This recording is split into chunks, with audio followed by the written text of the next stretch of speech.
My dear readers, in the annals of modern sophistry and the dark arts of propaganda, the interview conducted by Tucker Carlson with Vladimir Putin stands as a masterclass in the insidious manipulation of truth.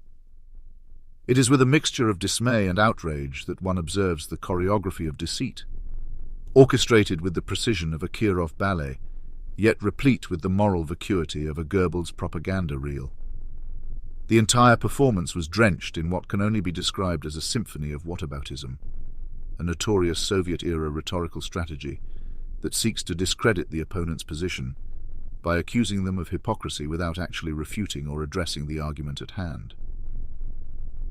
Mr. Putin, with the complicity of his interlocutor, employed this technique with the finesse of a seasoned demagogue, diverting scrutiny of Russia's aggressive imperialism by invoking historical grievances and the alleged expansionist policies of NATO.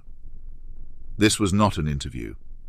It was an unabashed exercise in historical revisionism and moral equivocation. Moreover, the deployment of false equivalency reached dizzying heights, as Putin attempted to equate the legitimate actions of sovereign nations with Russia's flagrant violations of international law.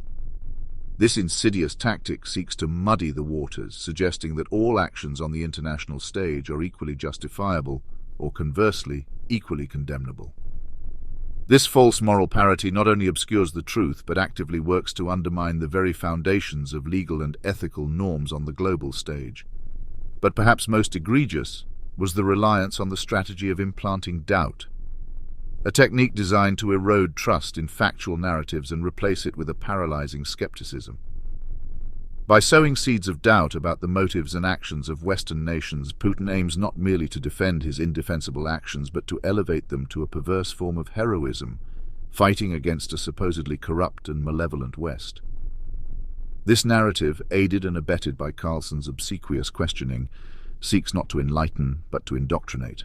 And let us not overlook the odious spectacle of victim-blaming, as Putin, with breathtaking audacity, casts Russia, the aggressor in a war of its own making, as the beleaguered party, forced into action by the provocations of others.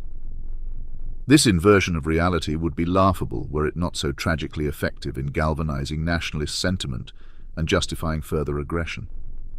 But what of Mr. Carlson? Far from the role of a journalist, seeking truth and holding power to account, he presented himself as nothing more than a sycophantic enabler, a willing conduit for Putin's propaganda. His failure to challenge, to probe, to question, not only abdicates his responsibility as a journalist, but actively participates in the Kremlin's campaign of misinformation. The eagerness with which he embraces this role, providing a platform for Putin's distortions and lies, is a betrayal of the principles of free speech and journalistic integrity.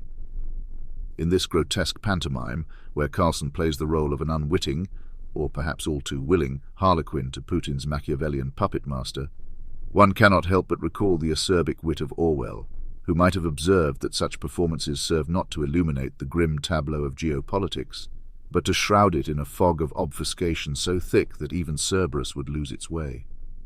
This is not merely the abdication of journalistic integrity, it is its vivisection on the altar of expediency, where truths are butchered and their carcasses left to rot under the unblinking gaze of the global audience.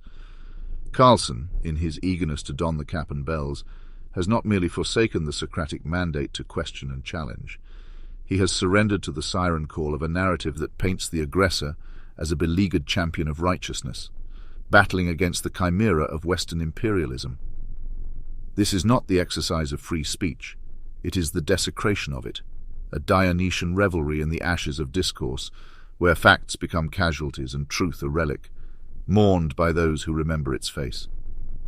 This interview will be remembered not for the light it shed, but for the shadows it cast, elongating and distorting like grotesque caricatures on the cave wall of Plato's Republic. It is a stark reminder that when journalism abandons its post at the gates of democracy, it does not merely fail. It actively conspires with the forces that seek to undermine it. In this, Carlson has not just failed himself or his audience, he has failed the very spirit of inquiry that underpins the noblest aspirations of humanity. It is a betrayal of such monumental proportion that it would cause Judas to blanch, and in this betrayal, the echoes of history's darkest chapters are ominously presaged.